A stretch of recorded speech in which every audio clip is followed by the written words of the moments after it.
should click the record on this, huh? You guys almost let me forget. I'm weirdly drinking from a 2-liter bottle of seltzer water right now too. Don't judge. No, this is a judgment-free like coaching call. Cranberry lime, it's delicious. Toasted coconut is the best flavor of seltzer water though. It's not a debate. Casey, so question for you. Yeah.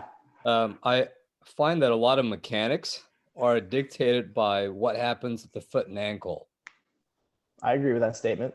So we have a lot of kids that come in and turns out they're flat-footed or they've got high arches. How do you deal with that? We're proponents of having, and this is maybe a tangent, I'll try to bring it full circle, but we have athletes lift with no shoes. We have athletes run with shoes. We have athletes perform their warm-ups half with shoes, half without. And the reasoning is kind of what you're saying is we see athletes have a ton of inversion, eversion, flat ankles, just gooky ankles from rolling them, injuries in the past, whatever it might be. And honestly, I think this is the most simplistic way that I phrase it. I think kids grow up in shoes that their feet kind of become numb to what's underneath them. So to get a kid out of their footwear, even if it's socks, barefoot, I mean, right now with COVID, our gym is probably the cleanest it's ever been and we're disinfecting everything. So I'm not really worried about like foot fungus or anything like that. And even before COVID, we never really, that was never a thing. But we have athletes trained with and without shoes so that we're able to address the foot in static environments like the weight room and in some introductory dynamic environments like warm-ups.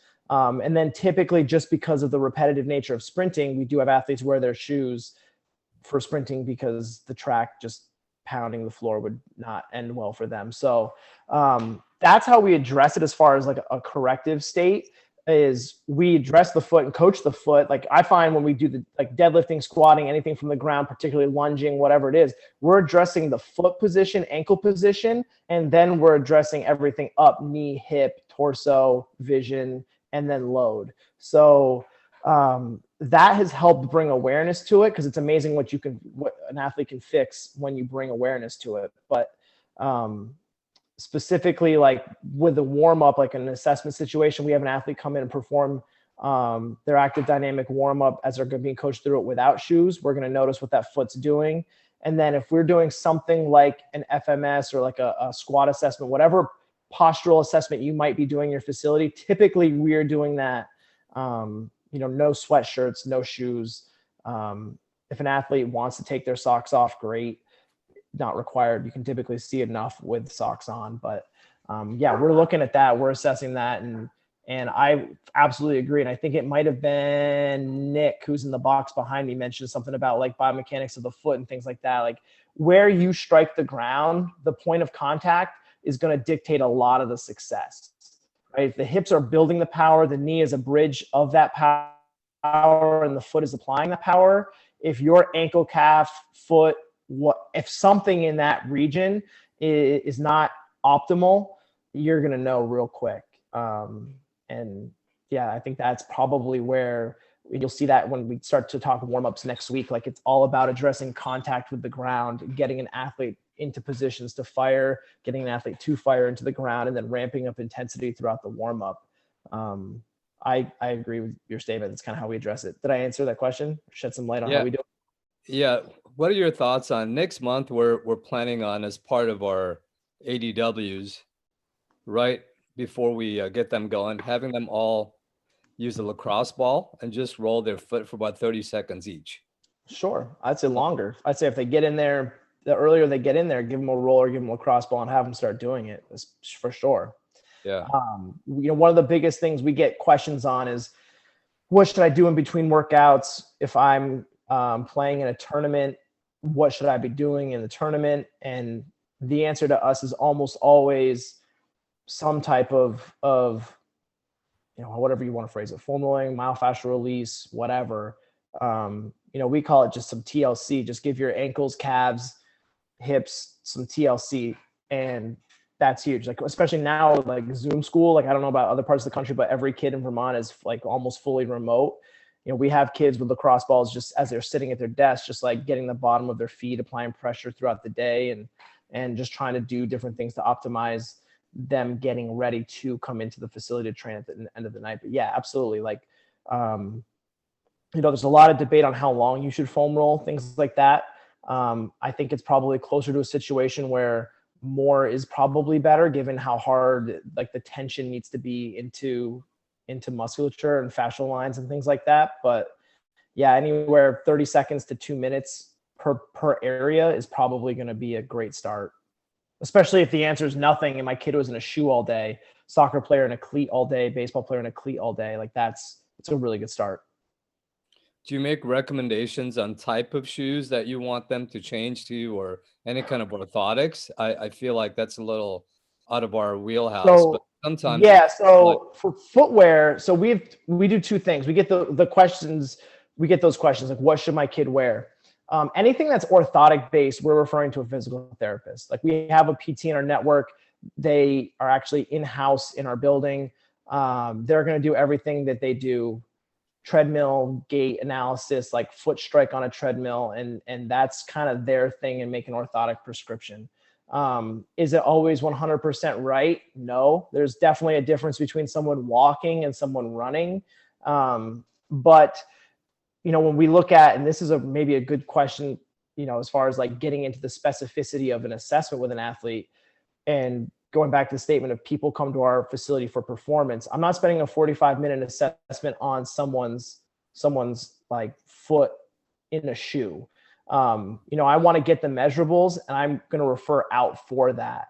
So our PT will go through, if someone wants it, if a parent has that question, a kid has that question, a kid is like, oh yeah, like I just got a new pair of cleats and it's not really fitting right. Well, hey, why don't you go check out our PT will actually like kind of look at what that is and get like film of your foot stride and the stuff that the doctor, like Paul, you just said, like it's outside my wheelhouse. Like I want to see how you run.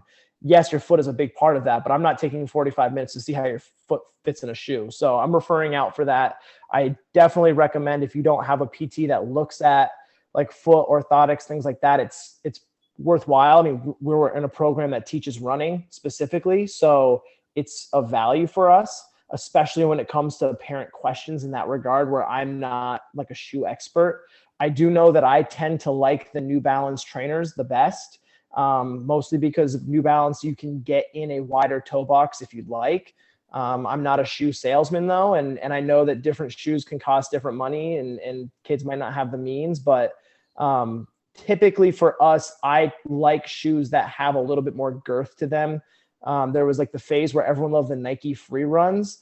Those were probably really great for running in a straight line, and they're awful for change of direction and movement that we do. So like a kid just came in the other day wearing Adidas Ultra Boost, and they looked super fresh, but he did one plant and that sucker like it conformed in a way that I had never seen a foot. And I was like, dude, you can't wear these shoes. Like I actually had him doing some change of direction stuff barefoot on our turf because he was going to just rip his shoe. Like his foot was going to go through that thing. And I didn't want to be the reason he blew out a pair of $100 Adidas. So typically I like shoes that have a harder bottom and more of an intact upper. Like I know there was the phase of like, let's make them light, let's make them fast. But the New Balance Minimus trainers I find feed really well. So a lot of our kids wear Nike Metcons, but they hold up. Ultimately, like, whatever a kid can, I'm not like telling a parent they need to buy certain shoes. I'm more, I find more that parents are like, why aren't kids wearing shoes? And I have to kind of explain why they're not wearing a shoe. What's actually become pretty popular with us is this brand called Pedestal Footwear. They're like almost like a yoga sock. They're like a really grippy sock that has like a zinc or silver lining in there, so they don't smell. They don't need to be washed as often as a traditional sock. Those have become very popular for us. Kids kind of like those. Like they can work out in them. They don't run in them, but they're grippy, so they're not feeling like they're going to slip on like a plastic step or something like that. I think it's a Boston-based company. Thank you. Totally. What have you guys found? Like, we could probably do a whole week on just like biomechanics of the foot, but like when you guys are going through assessments, like I showed this week, like kind of how we just hit the tip of the iceberg, but like, what have you guys found? What are you guys doing that, and this is how I like to phrase the question, like 3 years ago, what are you still doing today that you were doing 3 to 5 years ago in your assessments with athletes? Like what's held the test of time? So we stick with the typical Parisi six main assessments. Like the only thing that I've stopped is the 200 meter. But besides that, we do the laser time 10, 20, vert, broad jump, 5 hop, chins. That's really worked well. If we need more time, then I might add like a FMS or a Proteus. But besides that, those 6 have been golden. What's a Proteus? That helps a lot. What's the Proteus? It's a new machine that we're looking to. We're still learning quite a bit about. It's a good measure of power. Oh, cool. Yeah, and it's fancy, so there's a bit of a learning curve to it. I don't use it on most yet. It's like ages 12, 13 and above. Oh, nice. Yeah, but the 6 main assessments that we currently do, those have been really good. One of the things that we want to do better of is taking videos. So measuring progress with the video instead of just numbers on a chart. Yeah, we've never had luck with video, mostly because our insurance company is like, no, like they're like, well, like our first insurance company threatened to like drop us. They're like, oh, you're doing video? Like we have waivers and everything, but it's kind of like, cause we do I don't know if that's like an everyone thing, but our insurance company got like really touchy about it because we do our assessments with other sessions going on, and it's not necessarily filming the person in front of you. It's like the other people around. So we've never had good luck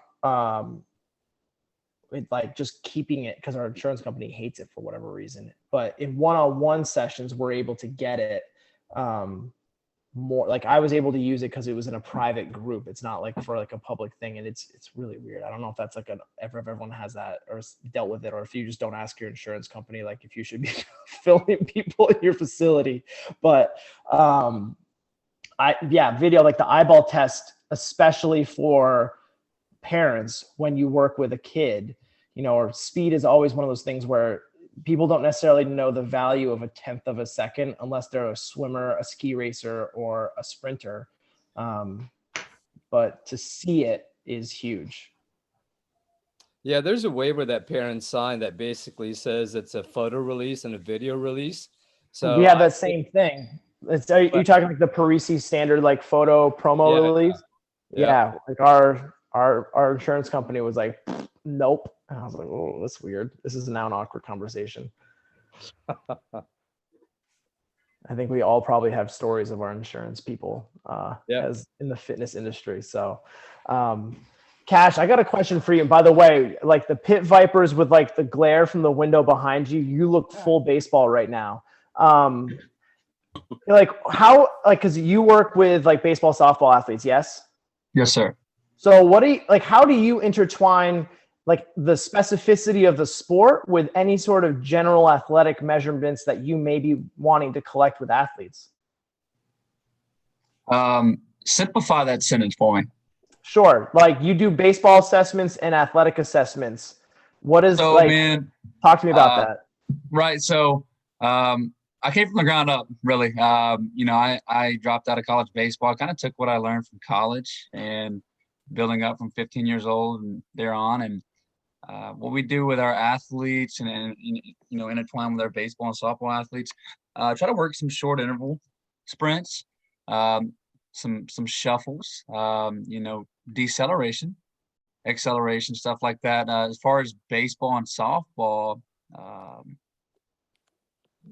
we just train for that sport specifically. Did that answer your question? I mean, yeah, I mean, I've always found because we get it, and this is going to sound random, but we have a lot of golfers in Vermont, and like golfers, baseball players, like when your sport is so specific to a specific skill or joint movement, and it doesn't necessarily entail running. Like I know sprinting and sprint measures can be a test of power, and that's that's great. But to the athlete, it's sometimes a hard sell when a golfer comes in and we're like, okay, we're going to work, we're really going to look to improve your sprint form. They're like, but I need to hit the ball straight.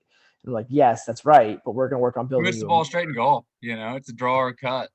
It's well, yeah, for me, it's a big slice, but I always find it interesting just talking to people who work with like those populations that have a very specific requirement.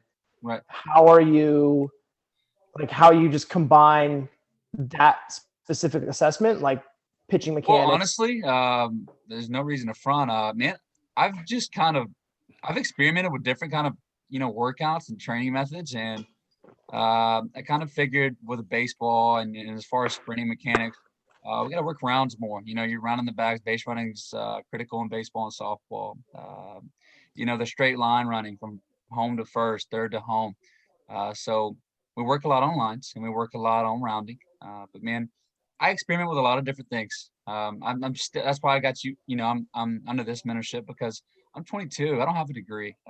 So learning from you guys is really going to help me in those aspects. Yeah, cool. I will talk curvilinear sprints in 2 weeks. I believe that's linear, or 3 weeks, linear speed. But because that's something like, and bringing it back to assessments, when you look at like you're saying, like second to home to second, like that curve sprint first to third, it's similar, but it's very different in mechanics and physical requirements. And that's something that, if I had to gripe, like, and we talk assessments, it's so hard to almost get everything you need that you have to get just enough to be able to make some general assumptions about an athlete that, for example, Jack might look completely goofy running in a straight line, but you ask that kid to take 2 steps off of first and run to third, and it looks completely different because that's right. What he does. And that's where he's in his almost natural habitat, so to speak. But on a turf field, trying to do like a dynamic high knee, he's like, what? I don't do this. Like I jog poles between starts. Like that's not right. Like he's like, that's not what I have to do. So I always find it's really tough. Like what mirage you have to decipher with an athlete. You put a stick in Ava's hand and all of a sudden she looks more like a fluid athlete. And it's something we've never done. I wouldn't be opposed to it, but and it's a separate thing, but I never have athletes almost do the specificity to their sport, because then that's kind of what they think they're going to do when they come and join our program. And we don't have athletes training with sticks in hands or, not rolling Jack a baseball when he's doing change of direction stuff. But right. It'd almost be fun to get like a game film. Like if a kid had game film on how they ran, so we can actually see them running in their natural environment versus in a facility with other stuff going on. Because it does play a part. That's one thing I definitely know is a kid coming in, new place. We have big red walls, big open turf fields, and there's other stuff going on. They're like, I'm going to run. I don't want to trip and fall. So I'm going to like totally doctor the way that I move right now. And I think that's a very real thing with athletes just in an assessment environment. Like they hear like, oh, I'm coming in for an assessment. Like, oh, I don't want to fail the assessment. It's like you're just going to see how high you can jump today. Like how. And that's probably one of the hardest parts about coaching, man, is finding the right context to put in play. Yeah, and that's I think where I've derived this whole concept of let's figure out point A, move forward. What you used to do, what you've done, injuries in the past. Like it's relevant. It's on the observation list, but the priority going forward is going to be this, so that we can help to improve performance here and here. Absolutely. Hi, Casey. How you doing, mate? You all right? Hello. Our friend from across the pond, man. Let's go. Yeah, cool. Just kind of taking notes. I thought I'd just kind of butt in there before, because I've got like 4 or 5 different things in my head as you were kind of talking through kind of a few of the points. Really interesting what you're talking about in terms of context and what I'd kind of term as kind of like representative kind of training and assessment. So one of the things, actually my PhD for the last 4 years, I've actually, something I'm presenting in the next few weeks is actually on like a performance assessment model, because I'm a badminton player myself and I've eventually gone on to analyze performance of elite badminton players. And one of the things we're using is kind of a performance assessment model just for kind of the smash. So when you were kind of talking about kind of like your golf player trying to do his putts and stuff like that. And then what's the point of doing a sprint assessment for a golf player? Then that kind of got me thinking about kind of alternative kind of assessments for things like that, because we're looking at something, there's things to do with like kind of like anticipation and virtual reality kind of technology, which is looking more at kind of like a sort of a motor control kind of thing. So like I say, the assessments might be more representative to the context of the sport, and that's kind of what I kind of gained from that. And then obviously again over the last 4 years with my PhD, one of the things I found really interesting with you guys, and I'll put up a few kind of PDFs of some journals on the Facebook group as well, is there's an online, there's a software that I used quite a bit during my master's, actually just before my PhD. That's called Kinova. I don't know if you guys have come across it. That kind of, because I know you, in terms of like the assessment that you've been looking at, the biomechanical or the technical analysis in terms of the sprint assessment, it's been mainly what I'd call qualitative. So it's kind of just been you looking at it or just observing it. So I think like the Kinova software, I'll put a link up on the Facebook group for you guys to see. I'm busy at the moment trying to get some corrections done for my PhD. You distract me very well. Yeah, so Doc. You're just said you've like your thing in 2 weeks. Like I'm sure you're slammed right now. You're now Doc for this whole 12 weeks. You're just going to be referred to as Doc. It's really been a welcome distraction, so thank you. I've really enjoyed all the stuff. It really has. I've got the split screen on the side now. The other question I was going to ask you about was the active warm-up 2.0, but I'll come to that later whilst I've still got this in my head. So the Kinova stuff I think is great, because you can almost do all your angle diagrams on the knee flexion and sort of like hip extension and things like that during like the acceleration phase. So I'll forward it to you, and you can kind of slow-mo it. So I think that software for kind of like a coach to just have a look at and replay and just do your stuff. It kind of gives you, basically what you've done in terms of looking at external rotation of the hip or external rotation of the knee, looking if they're flat-footed or feet are outwards. We can do that, but I think the Kinova software gives you a bit more time to slow it down, have a look, and then also have a bit of a sort of a quantitative comparison, if you like, as well, in terms of the angles that you can kind of sketch on the video. So I thought that was quite useful thing that came to my head. And then obviously, again, very, very fortunate with my background and stuff and where I've come from here in the UK. We've actually got the motion capture system. So instead of like looking at stuff like in terms of a video, I actually stick reflective markers on different joints of the body. So I'd normally get like a kind of like a kinematic analysis. So we do the gait in terms of looking at it, viewing it, but also looking at in terms of actual numbers. So we know there'd be, I don't know, 30 degrees at this angle or something like that in terms of comparing assessment. So again, just kind of a few thoughts that came to me, and then I just found it just really interesting what you guys, and I think it was Paul was talking about, because I know he had a bit of a biomechanics background that he mentioned before, and maybe on the Facebook group as well, with regards to the insole, because whilst I was doing my PhD, I was training and playing on the Badminton England circuit here in the UK, and I've got one foot that's slightly, well, it's got to about half the size smaller than my left foot. So my right foot's smaller than my left foot. So I never had insoles up until about 4 or 5 years ago.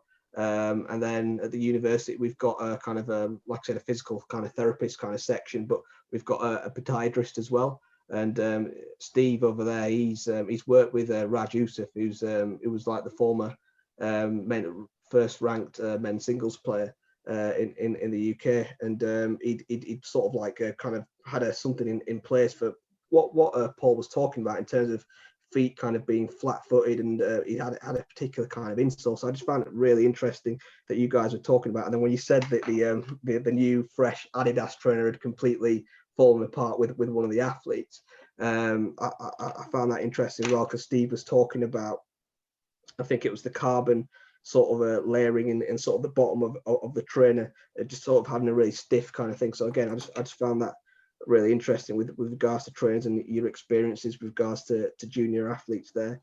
And then just question for me in terms of just getting understanding, because obviously I've been in the kind of the research kind of game for the last kind of 4 years. I was a bit of a sort of did a bit of strength and conditioning before I kind of started my research out in Spain. sorry, Maestro S&C out in Spain. But just with the kind of the active kind of warm up that you've got over here, you've got kind of a few kind of series. You've got your hip rotator, you've got your core activation, and then it kind of moves down to dynamic moves. How I mean, I know there's a lot of stuff now, and I think one of the strength conditioning courses I went on 2 or 3 years ago, they had like the whole kind of ramp, and there was a few more exercises that they had that I'd not done before. How long would you take in terms of a warm up now, in terms of what you're doing, and how would you kind of construct it based on what you've got on the 2.0 section over here? Yeah, so we progress our warm-ups, I'll say linear. We find the base move. We do not throw everything at the first day. So for us, we're going through kind of a core base of movements. We're getting athletes on their back.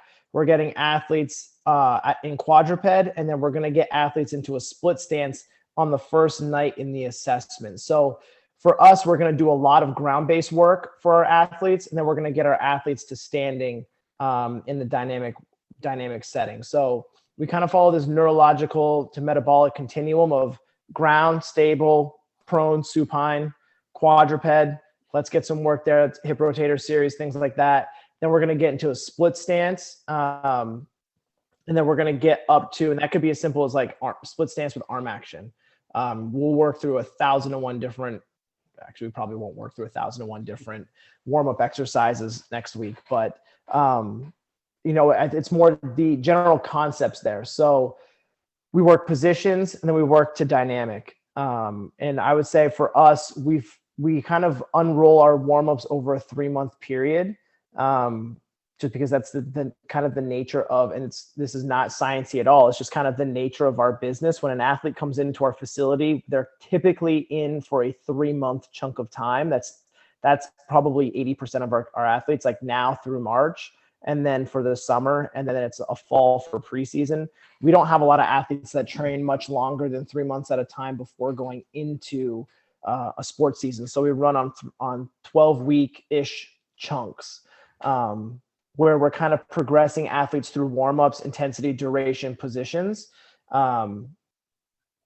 I don't think that necessarily answers your question probably as well as you want, but how we pick it, we start very general. And then over the course of 12 weeks, we might get specific, but one thing that we do use is our warm up to almost cater to the individualized things that we see. One thing we'll talk about with the warm up next week, spoiler alert, is kind of like what classifies an exercise as a warm-up exercise, because it doesn't just need to be skips, marches, bird dogs, dead bugs, etc. It's something that can be for me and a lot of people that I've talked to, we kind of have derived that a warm-up exercise is something that probably has low neurological fatigue, like demand, so that fatigue is relatively low. It's something you can do with high frequency without disrupting other training qualities the athlete's trying to achieve.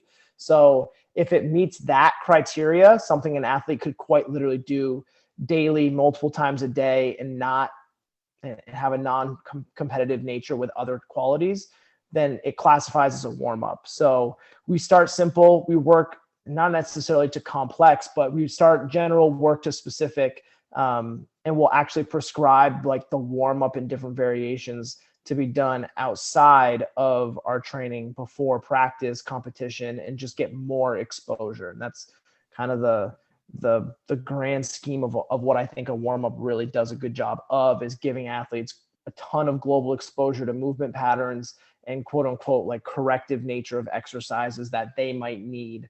If it's someone like Ava, it's probably working alignment. It's probably getting her in a position of being aware of where her feet are, what she's doing, and if she has to do something to kind of prop her foot up outside of a shoe. A kid like Jack, it's probably going to be teaching him patience in movement to get into a good hip lock position, torso position, and focus on foot strike in more of a dynamic movement, because he does have a lot of good strength requirements and can move essentially. Like he's got a motor. He just needs to learn how to get some better tires on the car. So that's kind of like a spark note into what we're going to be talking a lot about next week. And then the goal, like week to week, is to kind of take these athletes along with other questions and different specific scenarios you guys might have with athletes you work with on on these concepts of a warm up. How does they apply? Linear speed, how does it apply? How do you program for an individual? Because that's one thing, these assessments are typically an individual. Be really interesting, Doc, to see how you might apply some of the assessment stuff that you're looking at in a team setting. Hey, I've got, a team of 12. What kind of assessments might be done with 12 versus, one team versus 12 individuals coming in at separate times to do their individual. So it's easy to look individually, but some of us work with a team, and how do we just get performance metrics, measurables, quantifiable data? Can we even do it? And that's something too, as we go through the 12 weeks, like I'll be the first to say, like, sometimes you just can't physically do it, right? Like I've got, like, in the background, I'm like, got like that Canova software, like downloading on my computer now. So I'm like waiting for it to like ask me how much it costs. And I don't think it actually has cost associated with it, but that's so, see, you got to leave with that, Doc. You got to be like, hey guys, there's a sweet free software, Canova. Don't worry, Doc's going to share the link. He already said he was going to do it. So, but like there's just some assessment protocols and training, like you just can't do in a group, right? Like it's just really hard to do. And I just don't know, like, so at some point, this is something that I know will eventually be brought up here, is like, with just the practical nature of training, the practical nature of working with an individual versus small group versus a team, you can't do it all. Like you can't, whether it's time, whether it's, if you're in a college setting and you have only a certain amount of time because of NCAA requirements. For us, we're kind of in a facility where kids come to us 3-4 months at a time, and we've got a lot of things we need to do. And sometimes the very, very finite things aren't on that list to start, or we don't even get to that point. I will be the first person to tell you that that's sometimes is the answer, whether we want it to be or not. So will we be able to see some of the stuff online on the video with you doing some warm-ups with Ava and Jack then over the next few days? Or yeah, cool. That'd be really, I will totally be filming groups, going through warm-ups for sure. I don't know if you guys care to see that stuff, but I'll also just be sharing like kind of what our warm-ups might look like.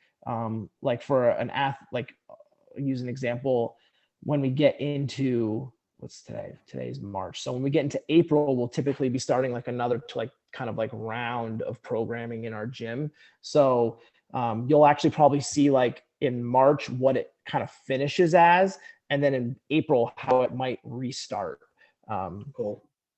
So it'll be weird and kind of out of order, but you can kind of see like the top and then the bottom, and just how things might differ and how we kind of rotate through movements. Because I will tell you, there's not a whole lot of science other than when an athlete gets good at doing blank, we progress them to doing blank, probably in a different position. Or it can be as simple as a dead bug focusing on keeping your back down to a dead bug with a really hard controlled exhale. Same exercise, different intent, probably a very different outcome that we're trying to get. But on paper, like, it just looks like the kid just goes, oh, I'm doing more dead bugs. We're like, no, it's a dead bug with a hard exhale that needs to be 8 seconds long. So, yeah. But hopefully that answers your question. No, it's definitely answered my questions, and just, yeah, really looking forward to what you've got planned over the next few weeks. And I think it's just really nice that we kind of, in the way you guys have done it in terms of kind of following Ava and Jack on their journey. And the only thing I'll kind of finish off with, and I'll let the others kind of jump in, because I'm really interested to hear, because I know we've got lots of different kind of expertise online, was just kind of, we've done the kind of the biomechanical or the technical kind of assessment of Ava and Jack. One of the things that kind of struck me was kind of a sort of a psychological kind of point of view. I know no one really kind of mentioned it on the Facebook, and if they did, I apologize. Sorry, I don't know if that was a typical thing for me to apologize as being British. That's fine. But you're the doctor, man. You're the doctor. But the don't mean anything. But that's kind of like from a psychological kind of point of view. For the first thing that kind of struck me, especially with Ava, was she was really generally quite happy. She seemed quite kind of happy to be there and pleased, and I kind of got in my head that she was, in terms of her kind of her acceleration and kind of bringing those arms through in terms of good mechanics, she seemed quite keen. And then Jack kind of seemed keen, but in another way, in terms of he seemed quite motivated. So I think sometimes you can kind of get your assessment, your qualitative assessment of what they're looking at, like in terms of their gait. But it's nice also to just have a look back at those videos and see what they're actually like as athletes and how they are as well. So that was only my only kind of view of it. But yeah, I'm glad Jack seemed happy. Jack's pissed because the first 9 games of his baseball season were just canceled. So Holy Cross is in Massachusetts and he's in Vermont right now. So he was pissed. But yeah, like that's a really good point. Like when a kid comes in for an assessment, like what's their demeanor? Those two, Ava especially, like she's fired up. Like she's pretty happy. So bringing it again to the point of like, imagine now telling her that her running mechanics suck. Like you start harping on like her previous injury history and things like that. Like it just goes back to how you talk to the athlete versus how you talk to your colleagues are 2 different things. And making an observation is one thing. And we actually have a situation. So like and this is where COVID probably has improved our assessment a little bit, is parents aren't there, parents drop off and parents leave. So we used to have in the past where like Ava's parents would be 20 feet to my left sitting on a bench watching the assessment. And now all of a sudden you've got mom or dad trying to coach their kid, or a kid trying to perform in front of their parents, and they're being judged and watched. And like she plays a sport where however many goals she scores dictates her success, where she comes in and our assessments largely are quantifiable and they're not like, sometimes they're not really like, they're qualitative. Like it's like me looking at you arbitrarily, and then there's like an actual like measurement piece behind it. So it's a very different type of assessment she probably has gone through, because it's not sport specific skills. So that's definitely a good observation, and something that would be really fun to get like a sports psychologist on. Maybe we'll do like we have a sports psych that we work with. Maybe I can see if she'll come on for like a Q&A, because she does a really good job of talking about that stuff with as far as like for performance coaches, like what we should really be focusing on with a kid and demeanor and things like that. And yeah, so it's kind of outside. That's not really kind of outside my wheelhouse of things that I haven't ever really spent too much time looking on. I do like, is a kid nervous to be here? Is a kid happy to be here? Or is a kid kind of in the middle and they're going to decide over the next 45 minutes which one they're going to be? Because that varies. 12-year-olds sometimes hate it one day, love it the next. High school kids, like Jack comes in, he's like pissed off, 9 games canceled, a third of his season, and he's in Vermont where he should be in Massachusetts at this time. So yeah, definitely that might affect his effort level as well in an assessment. Thank you. Thank you. You have to post all those links and research articles on the Facebook group, by the way. So thank you, because you said you were going to do it. So now you got to do it. And I think you said it's like 5 p.m. your time? Yes, it's so after work. It's after work time in the UK? Yeah, it's after work. I'm kind of not chilling out, but it's been nice, kind of outside and stuff. So I've been doing a bit of training in the morning and stuff. And actually, I'm kind of I'm getting my fitness up and stuff. I'm kind of following Ava and Jack as well, and yourself. So I'm doing a few kind of the exercise on the side too. So. Well, I'm just jealous. It's after work. I'm like in the middle of my day, and I still got like 7 hours. I still haven't even gotten into coach sessions tonight, so I'm jealous. What other stuff you guys want to touch on?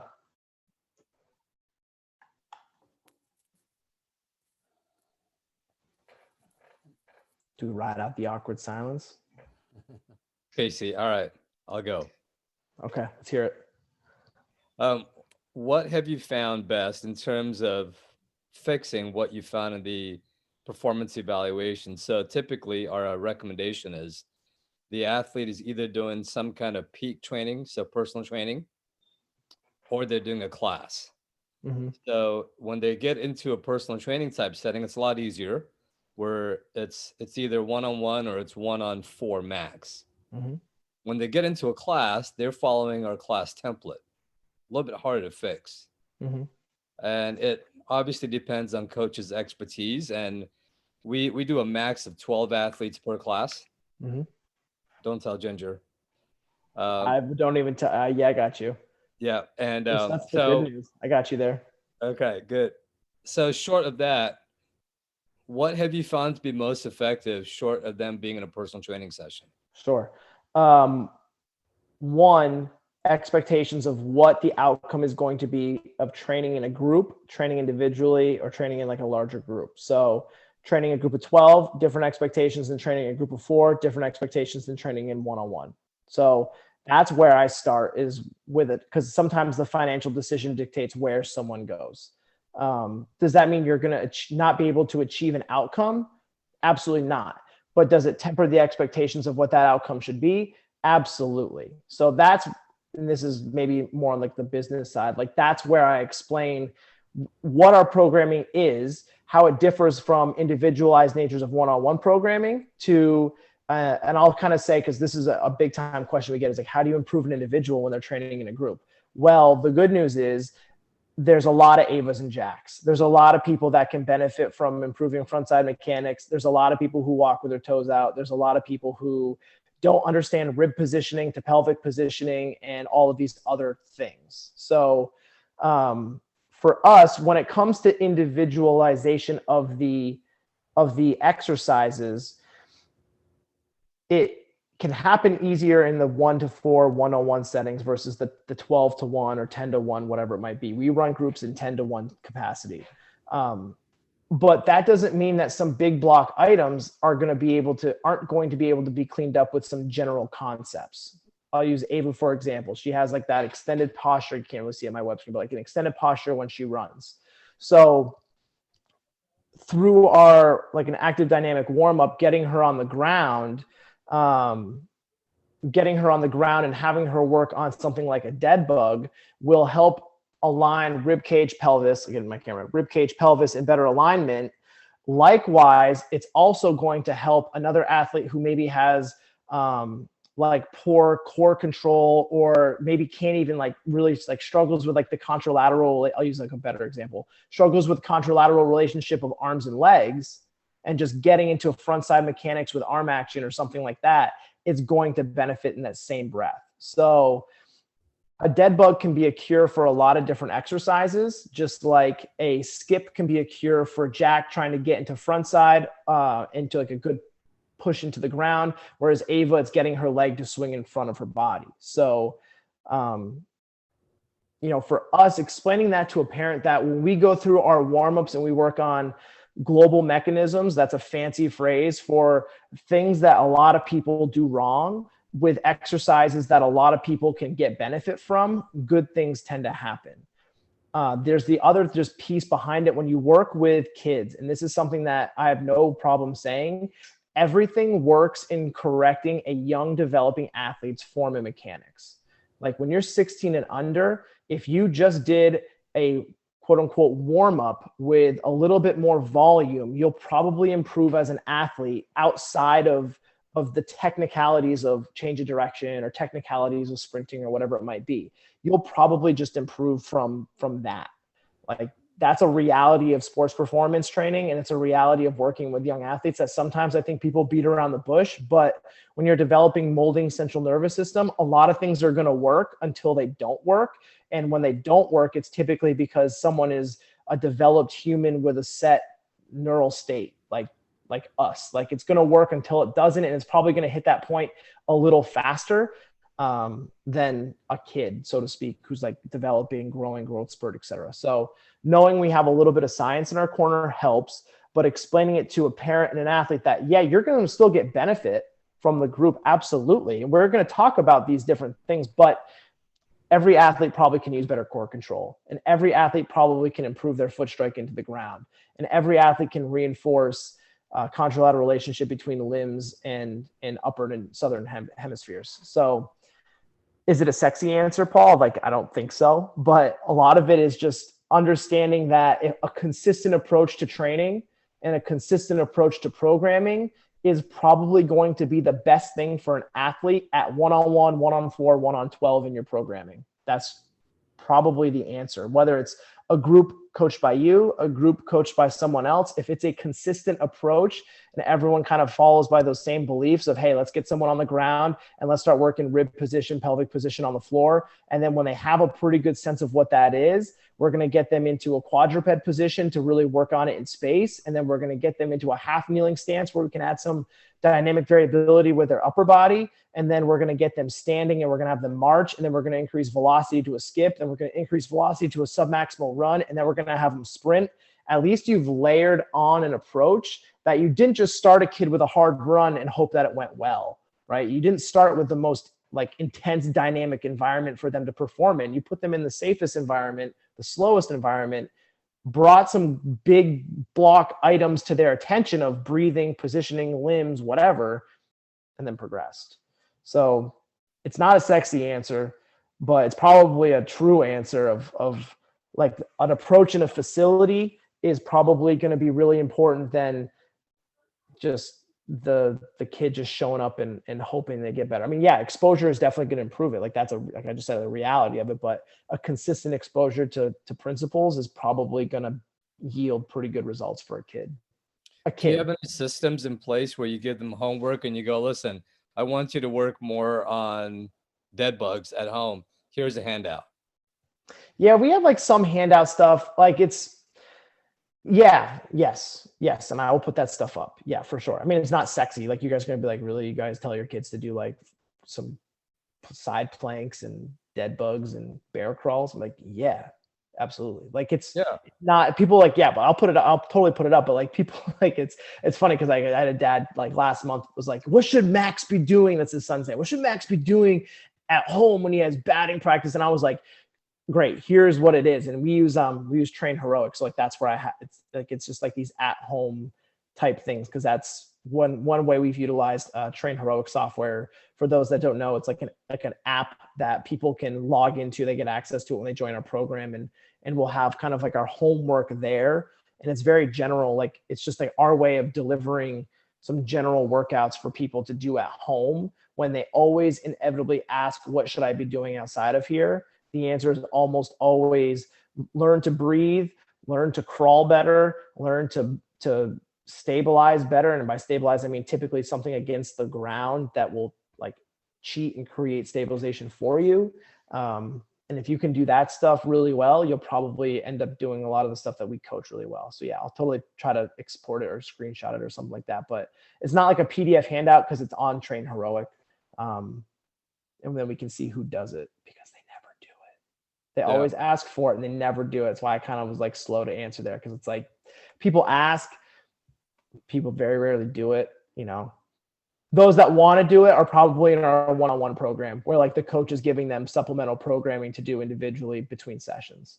Whereas like when we're in our coaching, like our general big group programming, they get access to that Train Heroic calendar of like the at-home stuff, which COVID kind of like, people think it's like hardcore at-home workouts. It's really not. It's like things you should do for 20 minutes when you're watching an episode of whatever at night in front of the TV. Like get the foam roller out, get the lacrosse ball out, do some ground-based movements, and just hit that. Like you're 13. Like you'll learn to move better if you can just move better. Makes sense. It's not rocket science. Like is when you work with like, and this is where we'll probably dive into more stuff with Jack. Like when you're an individual, like he's a full grown man. Like there's a big difference between that kid and like a lot of the other kids that we see. Like his effort outside of the gym will probably have to be a little bit more than someone like Ava, who just more exposure to some good quality movement will probably take her a long way in terms of athletic performance. I feel like no one wants to say that in sports performance sometimes, like when you work with kids that not a lot of like it's really hard to mess them up, unless you just do something negligent and like injure them, but almost everything will give them some type of benefit. Like even if you just had them run, like straight whistle, run, down, back, like she'll probably get faster. Will it look better? Probably not. But will she get faster? Probably. Is it as fast as she would get with like good coaching with technical aspects behind it? No. But would she get faster? Probably, because she's 14 and runs the way she does. Like I don't know if that's like an ignorant thing to say in sports performance or not, but I feel like it's probably true with like a 9-year-old, 12-year-old up to like 16 when they like hit that second growth spurt. Yep. You might have to remind me too, because after this I have to jump in. I'm going to I have like a call with like the gym that I work at, like a director's call. So I may forget. You may have to like post and be like, Casey, post that at home stuff. I will forget. Will do. I will forget.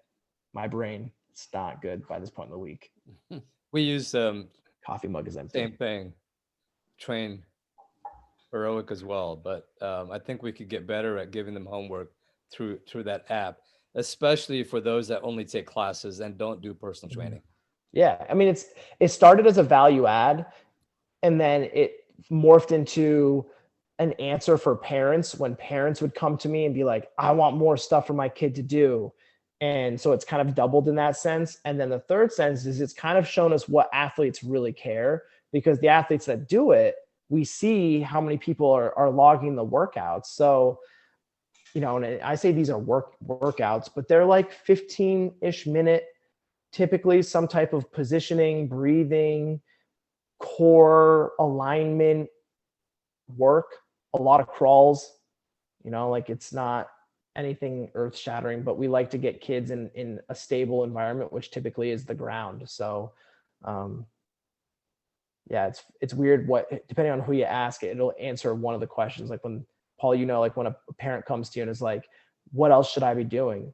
And you're like, well, that answer's really open-ended. Like there's a lot of things you should be doing. And the answer might be your kid needs to be doing one-on-one, or the answer is your kid maybe should be training instead of one-on-one once a week. Your kid should be doing a group class 3 times a week just for more exposure. Like that, it goes both ways there. But, to be able to be like, we do have a little bit of an at-home program for your kid to do. We'd love for them to do it, 4 days a week on top of their training here, or on the days that a kid has sports practice that they can't come to our facility and train, maybe they're doing it before or after their hitting lesson with a baseball coach, or before or after basketball practice, something like that. So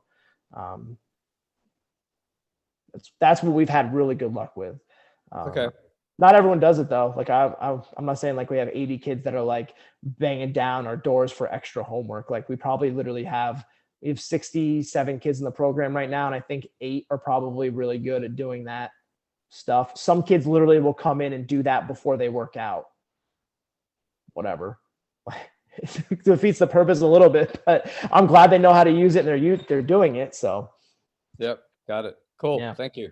Yeah, man. Questions from the group?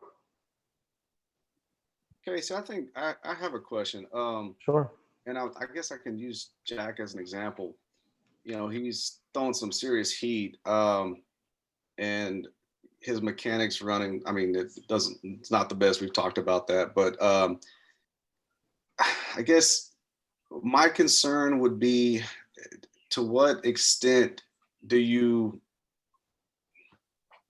I'm trying to formulate this question right here. Correct something that's not broken in terms of his pitching. His mechanics and running is horrible, but that doesn't matter for pitching. So when he's out there, with you guys working, is there a concern for, let's say, overstretching certain musculature or overworking certain musculature that could have a negative effect on his pitching mechanics? Yeah. So sure. So specifically with Jack and in his arm, his right arm specifically, things that are kind of a no-no for us is going to be like a dead hang, like anything that's at end range, like loaded end range shoulder flexion is a no-no. We are not his pitching coach. We are not his baseball anything. So when it just comes to, we do have a hand in his strength and conditioning, but he is, say he wasn't a college athlete, say he was like 18 and he was in high school and we were like his strength conditioning coaches. For him, a pitcher specifically, loaded end range movements are a no-no for us. So like a flex arm or dead arm hang is a no-no. The only thing I'm trying to think of, like we would do like prone trap raises are something we would do because of the proximal load. Obviously like open-ended plyos, like throws, those are okay, but we're not going to do like closed chain, like a hang. Like that's probably, and like with our lat pull downs, we're probably going to be really tempo specific. We're probably not going to do a ton of forceful, like I think of like a sled row, something where like there's going to be a lot of like force in and around the shoulder. And then we're definitely not doing a lot of like forceful wrist flexion. Like push-ups are going to happen almost from like a neutral position on a dumbbell. And we're going to really work on making sure his shoulder blades can get into good upward rotation and move across the rib cage. Like that's where we're really going to look at like how the shoulder functions, not trying to put a bunch of like pressure on the joint because he's throwing a baseball right now, like a lot. So when it comes to speed work, what we're telling him is, and their speed work, it's like we could probably do anything. I say that a little tongue in cheek. Like I don't want him to go run a 40-yard sprint and blow out his hamstring. Like I don't want that. So, and this is kind of a global rule for us with any athlete is we don't want them to leave. We don't want to put them in a position where they could leave the gym more injured or not feeling as optimal as when they came in. So with Jack, like his sprints right now specifically are somewhere between 5 and 10 yards per length. And we're not even having him do aggressive decelerations out of those sprints. So he's going to run a hard 5. He might jog out 10 and come to what we call a soft decel versus, Ava, who's going into lacrosse. We're going to have her work into decelerations at various intensities with the goal being as she gets closer to her season, getting into more of an aggressive deceleration, more of a rapid loading. Jack, knowing he's coming off of a mound, he's going to get a lot of that in one leg, where we may address his other leg more so in the weight room, like doing just like just a single leg jump and land, trying to be very, like clear in what those demonstrations might be. When it comes to his sprint work, we're basically kind of proposing like, hey, if we can improve your power output, that's a bigger bucket that you're taking with you to the mound. So why should you improve your sprinting? Because it's going to give you more potential to push as a pitcher coming off the mound. Now, power is typically plane specific. So he loves throwing things like medicine balls because he's good at them because that's what he does in his sport. But for him, linear speed, linear sprinting, 5 to 10 yards is that first 3 to 5 steps. That's really going to translate well to a level of production he could achieve on the mound. So as his sprint times get smaller, we're I would think this is true again with the specificity of throwing a baseball being completely different. His potential of pushing into the mound and having a chance to increase his velocity is there. So as far as like trying to not mess him, like what would be off limits for us is probably more in the weight room rather than speed training. But in speed training, and this is just whether it's Jack or any athlete, we're going to be very mindful that we don't put him in a position that is irrelevant to his sport, like running a hard 40-yard sprint or something like that. Like he's not ripping hundreds, where he could, pull an adductor, soft tissue injury of any time. Like we don't want that. So he's doing a lot of hard 5s, hard 10s with soft decels because it's safe. And it's going to give us the training effect that we want for him. Right.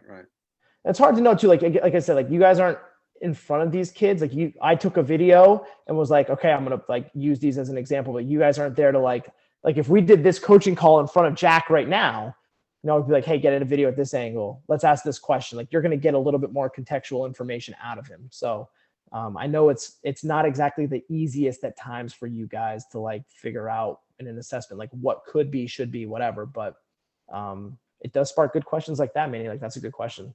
Yeah, I just started recently working with some track and field athletes, and we're in the weight room, and I'm just concerned about potentially over working certain muscle groups, and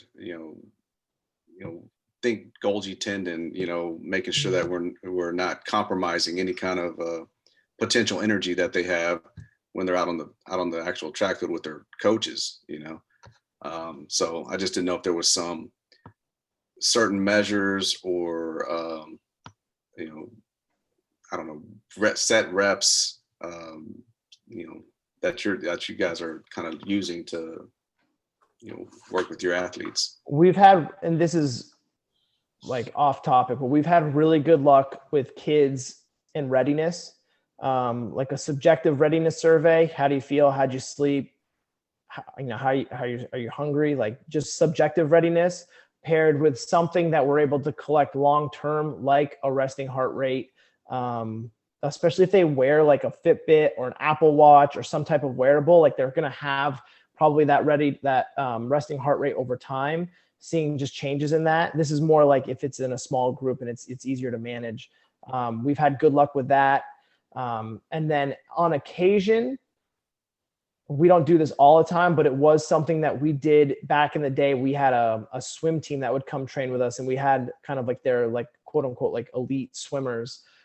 We would have them come in and they would almost always warm up and then do a broad jump. And we would look at a collection of 5 broad jumps. And I say 5 because it typically took them a couple to get really stretched out. And the last 3 were going to be the most consistent numbers. We would look at their broad jump number as it relates to past performance. And if we saw, you know, I say like a difference in output, power output, and that difference really, we didn't even put a number on it, but we would basically ask like, hey, how's training been in the pool? How's your volume in the pool? How's your, like, in this case, how's the volume on the track? And as that volume typically starts to increase on the track, or in this case, in the pool with those swimmers, you know, we knew that their body was probably adjusting to a new stimulus that they were having to deal with, you know, like whether it was just like the coach upped their volume or, and if that number went up, we would almost likewise ask the same question and say like, you know, is your coach tapering you? Are you guys like doing more shorter sprints? Are you going more specific to your events? And like their total swim volume was down, their legs were more fresh, their numbers went up. So it kind of went both ways. So there is no like magic number other than it was like a historical number we would collect.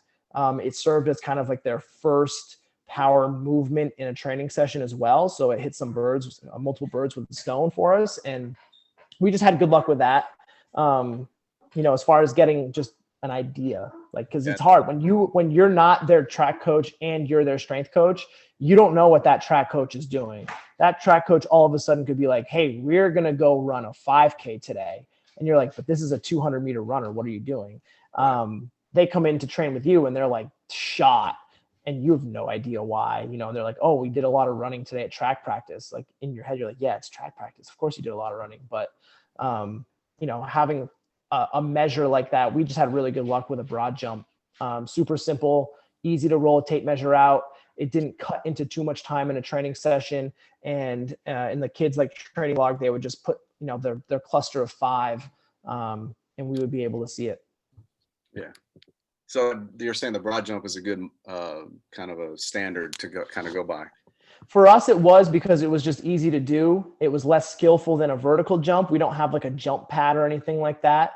And it was something we could do that required, being perfectly honest, like no equipment. Like a kid comes in, they go through their warm up. Like every kid can go through their, like our warm ups aren't necessarily the most taxing. So by the time they get warmed up and they're kind of ready to train, if that broad jump's not there, like if that power production is down or if that power production is really high, like compared to like where they have been, then it was just a question like, what are you guys doing in the pool? Like that's kind of how we would start. Because a kid, no offense to athletes at times, like sometimes they don't know how to answer questions because they don't want to give you the wrong answer. Like they don't know. Like I feel like it's just this thing with athletes where if you ask them like, yeah, how does your whatever feel? They're like, well, if I tell you, are you going to make me go see the trainer? Like, I don't want to tell you that, you know, like what's the wrong answer here? Like, right. It's just easier to get a little context. Like, oh, I see you're jumping really well. You guys tapering in the pool? Yeah. It's some good information for me to know. Oh, you have a meet at the end of the month? Oh, cool. I didn't know you had a weird preseason meet that, you know, you didn't want to tell me about because your coach didn't say or whatever. So the broad jump was just simple. That's why it's just a simple thing we could do. And a kid it wasn't so demanding. A kid was in a position to like hurt themselves. Like there wasn't like a repeat effort. These kids were training at 6 a.m. You know, they would go through their warm up, typically 15 to 17 minutes, hit that broad jump. We were training by 20 minutes into the session, ready to go. So it was just it was just easy for us to do. I like that. And you can do it now with like your phone. You can like take a picture and like the phone will like measure it. So if you don't have a tape measure, it's something you can do on the fly if you've got people outside or if you're off site or whatever it might be. So Thank you. sometimes the answer is just, it was easy to do.